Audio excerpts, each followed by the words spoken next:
Bonjour à tous, je suis Ahmed Yassini, donc directeur financier de la Scope Savoir Plus. Silence sur le plateau, moteur demandé, action. Antoine Monetro, directeur financier de Sigma.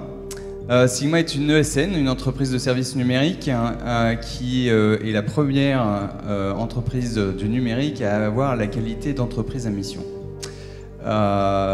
Cet élément est important. Sigma, c'est 700 collaborateurs, 75 millions d'euros de chiffre d'affaires qui sont réalisés au travers de 5 piliers numériques majeurs que sont l'infogérance, tout ce qui tourne autour du cloud, l'édition et l'intégration de logiciels et la digitalisation et la fourniture de solutions sur mesure.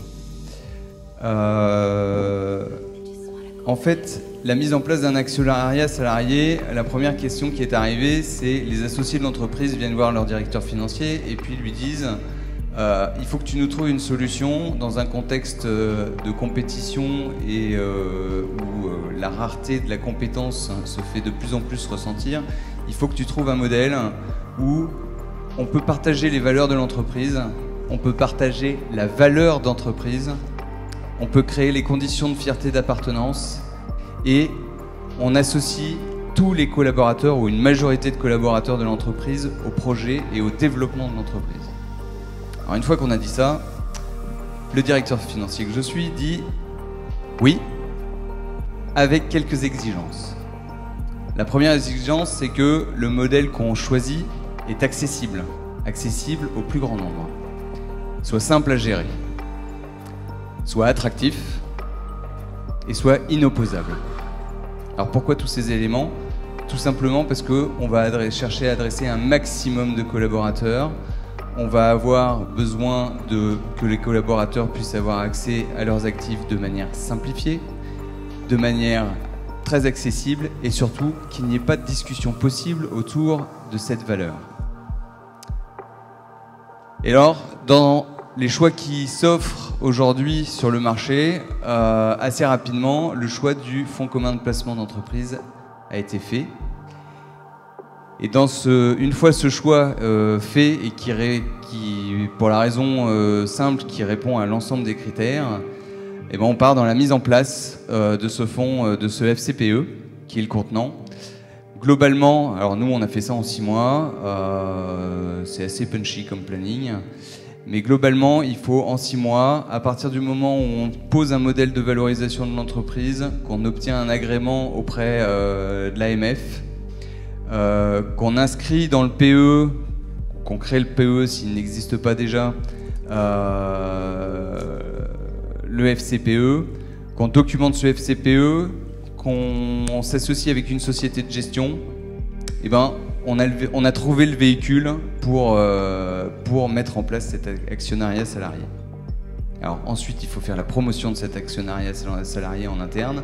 Ça, on peut apparenter ça à une forme de roadshow interne à l'entreprise.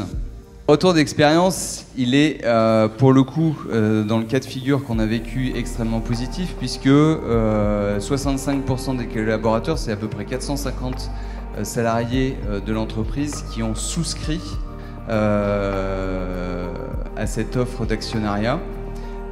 Donc aujourd'hui, on a 65% des collaborateurs de l'entreprise qui sont associés économiquement et associés au développement de l'entreprise.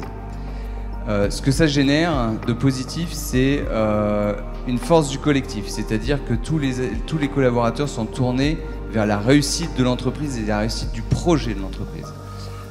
L'autre facteur positif, c'est que tout ce qui peut être versé dans le cadre des traitements collectifs, donc l'intéressement et la participation, peuvent être tous les ans réinvestis dans l'entreprise et donc réutilisés pour investir dans le développement de l'entreprise.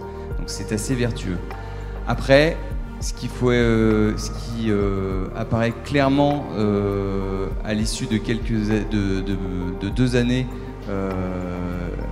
suite à la mise en place de l'actionnariat salarié, c'est qu'il a créé un sentiment d'appartenance. Et dans un contexte tel que celui de Sigma, où la première richesse, c'est les ressources humaines, hein, c'est notre principal outil de création de valeur. 10 secondes. Ça crée ce sentiment d'appartenance qui est assez puissant. Voilà. Sur les éléments négatifs, c'est, je dirais, lié au cadre réglementaire. C'est dans un modèle tel que celui-là, c'est la gestion de la liquidité et la gestion des entrées et des sorties des associés et donc des actionnaires salariés. C'est terminé, c'est votre dernier mot? C'est mon dernier mot. Merci donc à Antoine Monneutro d'APC FO de Sigma.